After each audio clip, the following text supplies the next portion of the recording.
बिस्मिल्लाहिर्रहमानिर्रहीम। अस्सलाम वालेकुम students, welcome to my YouTube channel. Students, class 9th mathematics science group, इसका चैप्टर नंबर 2 है और आज हम इसकी रिव्यू एक्सरसाइज 2 का क्वेश्चन नंबर 1 यानी कि MCQ सॉल्व करने जा रहे हैं। जैसा कि आप जानते हैं कि पेपर में आपके 15 MCQs आते हैं और तकरीबन आपके 8 से 10 MCQs जो है वो इस एक्सरसाइज से आते हैं, तो ये आपने लाजमी करने होते हैं। तो स्टार्ट करते हैं। जो फर्स्ट MCQ है उसमें क्या है हमारे पास 27x⁻1 और उसकी ब्रैकेट है, ब्रैकेट के ऊपर पावर एक और लिखी हुई है, उसमें क्या है -2/3 है। तो इसको हमने सॉल्व करके इसका आंसर लिखना है। ठीक है, तो चलिए स्टार्ट करते हैं। सॉल्व कैसे करना है इसको। हमारे पास जो एक्सप्रेशन है वो क्या है 27, उसके बाद x⁻1 है और उसके बाद होल पावर कितनी है हमारे पास -2/3 है। ठीक है, तो यहाँ पे हमने फर्स्ट काम क्या करना है, ये ब्रैकेट ओपन करनी है। तो हमारे पास 27 है, 27 की पावर क्या बन जाएगी हमारे पास -2/3 बन जाएगी। और x की पावर क्या है -1 है, इसकी पावर भी हमारे पास क्या बन जाएगी -1 की पावर -2/3।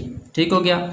यहाँ पे अगर आप 27 को देखें, इसके हम फैक्टर निकाल सकते हैं। तो आप जानते हैं 27 के फैक्टर्स कौन से आएंगे, 3 9 ज़ार 27, 3 3 ज़ार 9 एंड 3 1 इज़ 3। इसका मतलब 27 किसके बराबर है, ये हमारे पास क्या है 3 पावर 3 के बराबर है। तो यहाँ पे हम लिख सकते हैं 3 की पावर 3 होल पावर क्या है हमारे पास -2/3 है। ओके हो गया। यहाँ पे हमारे पास x की पावर -1 है, पावर के ऊपर पावर हो ब्रैकेट हो तो हम क्या करते हैं इसको मल्टीप्लाई करते हैं, ये हम पढ़ चुके हैं पीछे। उसके बाद यहाँ पे क्या करेंगे, इसको मल्टीप्लाई कर देंगे पावर को, 3 की पावर 3 मल्टीप्लाई बाई -2/3। तो यहाँ से ये कैंसिल हो जाएगा और x की पावर क्या हो जाएगा माइनस माइनस प्लस हो जाएगा, पावर क्या बन जाएगी 2/3 हो जाएगा। ठीक है, यहाँ से क्या बनेगा हमारे पास 3 की पावर -2, x की पावर 2/3 बन जाएगा। अब यहाँ पे क्या कर सकते हैं आप, इसको नीचे लेके जा सकते हैं और इसका हमने क्या करना है, यहाँ पे अगर आप देखें ऑप्शंस के अंदर तो सबके ऊपर स्क्वायर रूट है, ठीक है, या क्यूब रूट है। पहला काम क्या करना है, x की पावर 2 लिख सकते हैं आप और उसके ऊपर हमारे पास क्या है पावर 1/3 आ सकती है। ठीक है, और बटे के नीचे क्या आ जाएगा, 3 की पावर -2 थी, ये क्या हो जाएगी पॉजिटिव हो जाएगी। और यहाँ पे हमारे पास क्या बन जाएगा x की पावर 2 और 1/3 क्या होता है क्यूब रूट होता है, ये बन जाएगा क्यूब रूट बट्टा 3 की पावर 2 क्या होता है 9 होता है। तो ये वाला हमारा ऑप्शन कौन सा है, x² का क्यूब रूट डिवाइड बाई 9। तो पहला ऑप्शन ठीक है इसका, तो हम लगा देते हैं यहाँ पे। सो उसके बाद सेकंड MCQ है right 7th root of x in expansion form. हमारे पास रूट की फॉर्म में गिवन है, हमने क्या करना है इसको पावर के फॉर्म में एक्सपोनेंट की फॉर्म में लेके जाना है। तो हमारे पास क्या है x की पावर 7 है, तो जब भी हमारे पास रूट हो तो हम क्या करते हैं, हमारे पास वेरिएबल है इसके ऊपर क्या लिख सकते हैं पावर लिख सकते हैं। यहाँ पे 7 है तो यहाँ पे क्या होता है हमारे पास 1/7 बन जाएगा। इस तरीके से x की पावर सिंपल रूट हो तो पावर क्या बन जाती है इसकी 1/2 बन जाती है। अगर 3 हो तो क्या बन जाती है 3 बन जाती है। इस तरह अगर 7 हो तो क्या बन जाएगी हमारे पास 7 बन जाएगी, x की पावर 1/7 आ जाएगा इसका आंसर। हमारे पास कौन सा ऑप्शन ठीक है, ये वाला C ऑप्शन ठीक है। उसके बाद थर्ड MCQ है राइट 4⁻2/3 विद रेडिकल साइन। अब इसको क्या करना है हमने रेडिकल फॉर्म में कन्वर्ट करना है, ये इसका उल्टा है। तो क्या करना है आपने 4 की पावर 2/3 है। तो यहाँ पे पहला काम क्या करना है आपने, इसको लिख सकते हैं हम 4 की पावर 2 मल्टीप्लाई बाई 1/3 लिख सकते हैं इसको। ठीक है, क्योंकि 2 को 1 मल्टीप्लाई करें क्या आता है वही 2 आता है, तो हम इसको सेपरेट कर सकते हैं। अब 2 नीचे आ जाएगा 1/3 ऊपर जाएगा, क्योंकि हमने इसका बनाना है रेडिकल। ठीक है, रेडिकल तब बनता है जब ऊपर 1 हो नीचे क्या हो कोई और पावर हो। तो 4 की पावर 2 है, उसके बाद क्या आ जाएगा थर्ड रेडिकल थर्ड रूट। तो ये हमारे पास क्या आ गया 4² उसका थर्ड रूट। तो कौन सा ऑप्शन है, पहला ऑप्शन ठीक है इसका। उसके बाद नेक्स्ट है इन थर्ड रूट ऑफ 35, ये हमारे पास एक रूट गिवन है रेडिकल गिवन है। द रेडिकेंड इस, इसमें रेडिकेंड कौन सा नंबर है, तो ये आपने याद रखना है। जब भी हमारे पास रूट के अंदर कोई नंबर होता है, ये हमारे पास लिखा हुआ है 35 का थर्ड रूट है, तो यहाँ पे हमारे पास ये चीज़ है, इसको हम कहते हैं रेडिकेंड। ठीक है, ये हमारे पास क्या है रेडिकेंड है और उसके बाद ये जो है रेडिकल साइन है और ये क्या होता है इंडेक्स होता है। ठीक है, इसको इंडेक्स कहते हैं, इंडेक्स ऑफ रेडिकल, और ये रेडिकल साइन है। 35 क्या है हमारे पास, यहाँ पे रेडिकेंड लिखेंगे आप, 35 को लगाएंगे रेडिकेंड। सो उसके बाद नेक्स्ट हमारे पास 5 MCQ है 25/16 होल पावर -1/2। इसको सॉल्व करते हैं। हमारे पास क्वेश्चन क्या है 25/16 होल पावर -1/2। पहला काम क्या करना है आपने इसके फैक्टर निकालने हैं। आप जानते हैं 25 के फैक्टर्स क्या होंगे, 5 का स्क्वायर होगा और 16 के क्या होंगे 4 का स्क्वायर होगा। ओके हो गया। उसके बाद हमारे पास होल पावर है -1/2। तो हम क्या करेंगे, पावर नेगेटिव है इसको पॉजिटिव करना चाहते हैं या डायरेक्ट पावर ओपन कर दें आपकी मर्जी है। तो हम क्या करते हैं इसकी पावर पॉजिटिव करते हैं, तो नीचे वाला ऊपर ऊपर वाला नीचे उल्टा देंगे इसको, पावर क्या हो जाएगी इसकी पॉजिटिव हो जाएगी, +1/2 बन जाएगी। अब ब्रैकेट ओपन कर दें तो ये बनेगा हमारे पास 4 की पावर 2 होल पावर क्या बनेगा 1/2 और 5 की पावर 2 होल पावर 1/2। तो 2 से कैंसिल हो गया, मल्टीप्लाई करेंगे तो ठीक है, तो क्या बचेगा हमारे पास 4/5 इसका सिंपल आंसर आ जाएगा। तो कौन सा ऑप्शन है हमारे पास, पॉजिटिव 4/5। अब ये एमसीक्यूज जो है चेंज होकर आ सकता है, यानी जहाँ पे कोई नंबर कोई और लिख सकता है, क्योंकि आपको पता है आपका पेपर जो है हर साल 25% जो है एनालिटिकल होता है, कंसेप्चुअल होता है, तो इस तरह के एमसीक्यूज वो चेंज कर सकता है। ठीक है, लाजमी नहीं कि यही एमसीक्यूज आए, बट कंसेप्ट यही होगा, नंबर चेंज हो सकते हैं। उसके बाद नेक्स्ट 6 एमसीक्यूज है। यहाँ पे क्या लिखा हुआ है, द कंजुगेट ऑफ 5 + 4 आयोटा। अब कंजुगेट क्या होता है, सिंपली आपने क्या करना होता है, जो आपका कॉम्प्लेक्स नंबर है, इमेजिनरी नंबर है ये वाला आयोटा वाला, उसका साइन चेंज करना होता है। तो सिंपली आपने क्या करना होता है, कंजुगेट के लिए आपने जो सेकंड टर्म है आयोटा वाली, इसका साइन चेंज करना होता है। साइन प्लस है तो क्या कर देंगे, नेगेटिव कर देंगे। तो कौन सा ऑप्शन है, 5 - 4 आयोटा।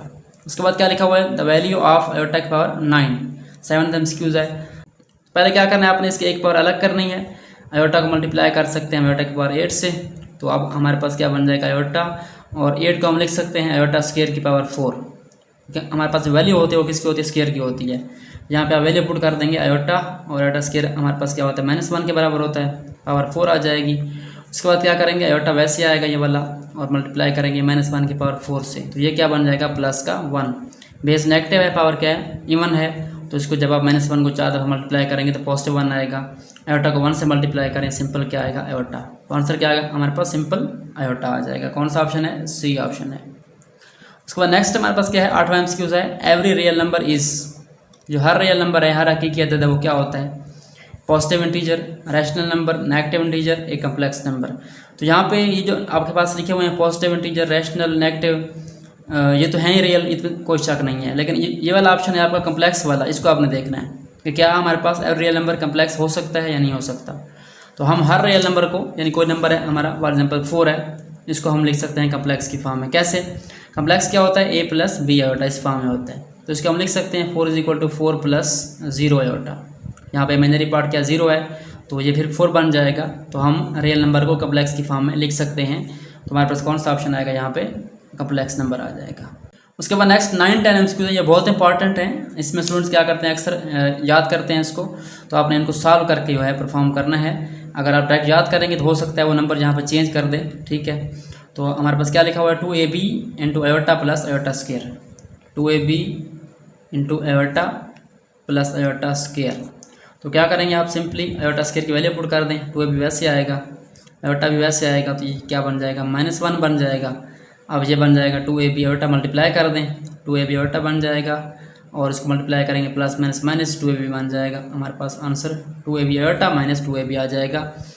तो इसको मल्टीप्लाई करेंगे, 2ab आयोटा बन जाएगा, प्लस माइनस 2ab को 1 से मल्टीप्लाई करें 2ab आता है। यहाँ पे हमारे पास रियल पार्ट कौन सा है और इमेजिनरी पार्ट कौन सा है। तो जो आयोटा के बगैर वाला होता है वो क्या होता है, रियल पार्ट होता है, और जो आयोटा के साथ वाला है वो कौन सा, इमेजिनरी पार्ट है। तो यहाँ पे उसने कौन सा पूछा है, रियल पार्ट पूछा है। तो रियल पार्ट क्या है हमारे पास, नेगेटिव का 2ab है, ये वाला रियल पार्ट है। यहाँ पे आयोटा नहीं है, इसको हम क्या कहेंगे, रियल पार्ट कहेंगे। तो ये साइन भी आप लाजमी देखना है नेगेटिव का। तो हमारे पास आंसर कौन सा आएगा यहाँ पे, -2ab, ये बी वाला ऑप्शन आ जाएगा। उसके बाद नेक्स्ट इस तरह का एमसीक्यूज है, imaginary part of -iota × 3 iota + 2। इसको भी क्या करना है, आपने सॉल्व करना है। तो -आयोटा × 3 आयोटा + 2, इसको सॉल्व करते हैं, क्या आएगा, आयोटा को मल्टीप्लाई करें तो क्या बनेगा, -आयोटा, ये वैसे माइनस रहेगा, 3 वैसे आ जाएगा, आयोटा का क्या बन जाएगा, स्क्वायर बन जाएगा, और -+- 2 आयोटा बन जाएगा।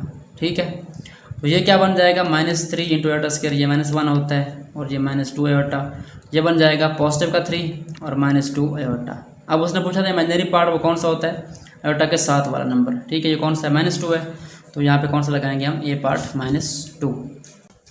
तो ये हमारे पास 10 एमसीक्यू सॉल्व हो गए। उसके बाद 11th पे चलते हैं। यहाँ पे क्या लिखा हुआ है, which of the following sets have closure property with respect to addition. तो यहाँ पे आपको पता होना चाहिए कि हमारे पास ये क्लोजर प्रॉपर्टी कौन सी होती है। ठीक है, क्लोजर क्लास निकला है क्लोज से। अब यहाँ पे अगर आप देखें, पहला ऑप्शन आपका लिखा हुआ है सेट 0 है। तो क्लोजर प्रॉपर्टी क्या होती है कि अगर आप कोई भी सेट के एलिमेंट हैं उनको आपस में जमा करें, ठीक है, 0 है तो 0 + 0 क्या आता है, आंसर 0 आता है। तो ये आंसर जो है वो इसी सेट के अंदर से आना चाहिए। ठीक है, अगर बाहर से आता है तो वो क्लोज्ड नहीं है। अब ये वाला 0 एक नंबर है, 0 + 0 क्या होता है, 0 ही होता है, तो ये क्लोज्ड है। ठीक है, बाकी सारे क्लोज नहीं होंगे। क्यों, क्योंकि -1 को ऐड करेंगे, -1 में हमारे पास क्या आएगा, इसका आंसर हमारे पास क्या आ जाएगा, ये -2 आ जाएगा। -2 इसके अंदर नहीं है। इस तरीके से 1 + 1 2 इसके अंदर नहीं है। इस तरीके से 1 + 1/2 ये बन जाएगा 3/2, ये उसके अंदर नहीं है। तो कौन सा ऑप्शन ठीक है हमारा? पहला 0 वाला। ठीक है, अगर ये चेंज भी हो जाए तो आपने चेक करना है कि जो जितने भी एलिमेंट हैं उनको आपस में भी ऐड करना है और बाकी से भी ऐड करना है। तो जो आंसर आएगा वो इसके अंदर से आना चाहिए, बाहर से नहीं आना चाहिए। ठीक है, इसको हम कहते हैं क्लोजर प्रॉपर्टी। ओके हो गया। नेक्स्ट हमारे पास क्या है? Name the property of real numbers used in. इसमें एक प्रॉपर्टी यूज़ हुई है। क्या प्रॉपर्टी है कि हमारे पास एक नंबर है -√5 / 2 × 1। कोई नंबर जो है 1 से मल्टीप्लाई हो रहा है, उसका आंसर वही आ रहा है, तो इसको हम कहते हैं आइडेंटिटी। ठीक है, तो मल्टीप्लिकेशन के अंदर नंबर्स के अंदर एक ही नंबर है जिसको मल्टीप्लाई करें और फ़र्क ना आए, उसको हम कहते हैं 1, और 1 हमारे पास क्या है? मल्टीप्लिकेटिव आइडेंटिटी है। ठीक है, तो यहाँ पे कौन सी प्रॉपर्टी यूज़ हुई है? मल्टीप्लिकेटिव आइडेंटिटी, इसका सी ऑप्शन है। ओके हो गया। 13 एमसीक्यूज है। If x, y, z belongs to R, z is less than 0, then x less than y implies. यहाँ पे बाकी बात छोड़ दें, आप फिलहाल देखें 3 नंबर है हमारे पास, रियल कोई से नंबर हो सकते हैं। z क्या है? नेगेटिव नंबर है। ठीक है, तो वो कहता है अगर हमारे पास x लेस देन y हो, ठीक है, x जो है छोटा हो y से, तो हमारे पास रिजल्ट क्या आएगा? x को हम z से मल्टीप्लाई कर देते हैं। यहाँ पे देखें xz yz xz yz xz yz, इसका मतलब यहाँ पे क्या हो रहा है? z जो है मल्टीप्लाई हो रहा है दोनों साइड पे। हमारे पास एक इनक्वालिटी है x is less than y। ठीक है, यहाँ पे x z मल्टीप्लाई करें आप दोनों तरफ, तो वो कहता है कौन सा रिजल्ट आएगा? अलामत बड़ी आएगी, छोटी आएगी, बराबर आएगी, कौन सी अलामत आएगी? ठीक है, तो यहाँ पे बनते हैं 2 MCQs। अगर हो z लेस देन 0, ठीक है, तो फिर अलामत होगी चेंज आपकी। अगर है z पॉजिटिव यानी ग्रेटर देन 0, तो साइन का चेंज नहीं आएगा। अगर यहाँ पे लेस देन y है, ठीक है, और z पॉजिटिव हो, तो फिर क्या आएगा? ये वाला ऑप्शन आएगा। बट यहाँ पे z नेगेटिव हो गया है। ठीक है, तो कौन सा ऑप्शन आएगा? ये वाला। मैं आपको मिसाल से समझाता हूँ। उसने कहा x y z 3 नंबर है हमारे पास। x y z कौन सा नंबर है? अगर 3 है, एक x और 4 है y, और z हमारे पास क्या है? 5 है। ठीक है, अगर z को हम लेते हैं क्या? नेगेटिव। ठीक है, अब x जो है क्लियरली छोटा है, 3 जो है 4 से छोटा है, बिल्कुल क्लियर है। ठीक है, अब 3 को हम क्या करेंगे? z से मल्टीप्लाई करेंगे -5 से। तो जब आप 3 को -5 से मल्टीप्लाई करेंगे दोनों साइड पे, तो रिजल्ट क्या आएगा हमारे पास? क्या रिजल्ट वही रहेगा या चेंज होगा? देखते हैं इसको। 3 5 15, ये हो जाएगा -15, और 4 5 20, ये हो जाएगा -20। अब देखें 15 जो है -15 -20 से क्या है? बड़ा है, छोटा है? आपको पता है नेगेटिव नंबर जितना छोटा हो उतना ही बड़ा होता है। अगर आप यहाँ पे देखें तो 15 कहाँ पे आएगा? 15 पहले आएगा और -20 बाद में आएगा। इसका मतलब ये बड़ा है, ये छोटा है। अब ये क्या हो गया? बड़ा हो गया। अलामत कौन सी आ जाएगी? ये वाली आ जाएगी। स्टार्ट में कौन सी थी? ये वाली थी। इसका यही मतलब है x लेस देन y है और नेगेटिव नंबर से मल्टीप्लाई किया तो अलामत क्या होगी? चेंज होगी। ये पॉजिटिव था, z हमने पॉजिटिव मल्टीप्लाई किया। अगर हम z नेगेटिव लेंगे, रिजल्ट क्या आएगा हमारे पास? x z क्या हो जाएगा? पहले लेस था, अब क्या हो जाएगा? ग्रेटर हो जाएगा। तो ये कंसेप्ट आपने याद रखना है। तो कौन सा ऑप्शन है हमारे पास? x z is greater then y z। Simply क्या याद रखना है आपने? z लेस देन 0 हो तो साइन चेंज कर देना है, z ग्रेटर देन 0 पॉजिटिव हो तो साइन चेंज नहीं करना। ओके हो गया। उसके बाद नेक्स्ट 14 MCQs है। If A B belongs to R, यानी ए बी कोई नंबर है हमारे पास, रियल नंबर है, then only one of A is equal to B, or A is less than B, or A is greater than B holds. यानी अगर 2 number हों ए बी, तो उनके लिए एक ही बात दुरुस्त हो सकती है, या तो ए बराबर हो सकता है बी के, या ए छोटा हो सकता है, या क्या हो सकता है? ए बड़ा हो सकता है। तो इस प्रॉपर्टी को हम क्या कहते हैं? इसको हम कहते हैं ट्राइकोटोमी प्रॉपर्टी। ठीक है, इसको क्या कहते हैं हम? Trichotomy property. ये आपने याद रखना है। ठीक है, ये शॉर्ट में आ सकता है। सिंपल सी प्रॉपर्टी है कि 3 नंबर्स के दरमियान, 2 नंबर्स के दरमियान हमारे पास क्या आ सकता है? 3 अलामतें आ सकती हैं, या इक्वल की, या लेस की, या ग्रेटर की। ठीक है, लास्ट वाला MCQ है 15। क्या लिखा हुआ है? A non terminating non recurring decimal represent. क्या कहता है? नॉन टर्मिनेटिंग, ख़त्म भी नहीं होती, नॉन रिकरिंग रिपीट भी नहीं होती, डेसिमल यानी पॉइंट वाला नंबर है। ये किसको शो करता है? नेचुरल नंबर को? बिल्कुल नहीं। रैशनल नंबर को, इरेशनल नंबर को, प्राइम नंबर को। यहाँ पे जो ऑप्शन आ रहा है वो कौन सा है हमारे पास? Irrational number. ठीक है, यहाँ पे ठीक है। कैसे कि आप जानते हैं हमारे पास के नंबर है पाई। ठीक है, पाई आप जानते होंगे इस तरीके से, वो क्या है? 3.141592, यानी ये ना रिपीट हो रही है ना ही स्टॉप हो रही है। ठीक है, रिपीट क्या होता है कि अगर आपके पास नंबर जो है एक ख़ास टाइम के बाद क्या हो जाए? रिपीट होना शुरू हो जाए, जैसे 1414 है, ये रिकरिंग है। ठीक है, अगर इस तरह रिपीट भी ना हो और ख़त्म भी ना हो तो कौन सा नंबर होता है हमारे पास? उसको हम कहते हैं इरेशनल नंबर। तो यहाँ पे क्या आ जाएगा हमारे पास? ऑप्शन कौन सा? 15 का, एन इरेशनल नंबर। तो यह हमारे पास क्वेश्चन 1 सॉल्व हो चुका है MCQs। आई होप सो आपको इनकी समझ आ गई होगी। आपने जो है कोशिश ये करनी है कि आपने कंसेप्ट से, जो कंसेप्ट वाले हैं आपके सॉल्व करने वाले हैं, इनको सॉल्व करके आपने जो है प्रैक्टिस करनी है, याद करना है, रटे नहीं लगाने, क्योंकि पेपर आपका हर साल जो है मुश्किल आ रहा है, क्वेश्चन में चेंजिंग्स आ रही हैं। वो क्वेश्चन को क्या करेंगे, यहाँ पे 27 की जगह कोई और नंबर लिख देंगे, 16 लिख देंगे, ठीक है, 31 लिख देंगे, 35, तो वहाँ पे आपको मिस्टेक होगी यहाँ पे आंसर में। आपने क्या करना है, इनको सॉल्व करना है, उसके बाद इसका आंसर लिखना है। मेन सिंपल सी बात है, आप जितना प्रैक्टिस करेंगे तो आपका जल्दी हो जाएगा। तो आज के लिए इतना ही, तो मिलते हैं नेक्स्ट वीडियो में, उसमें हम क्या करेंगे, इसकी एक्सरसाइज 3 करेंगे, review exercise. So thanks for watching and don't forget to subscribe my channel.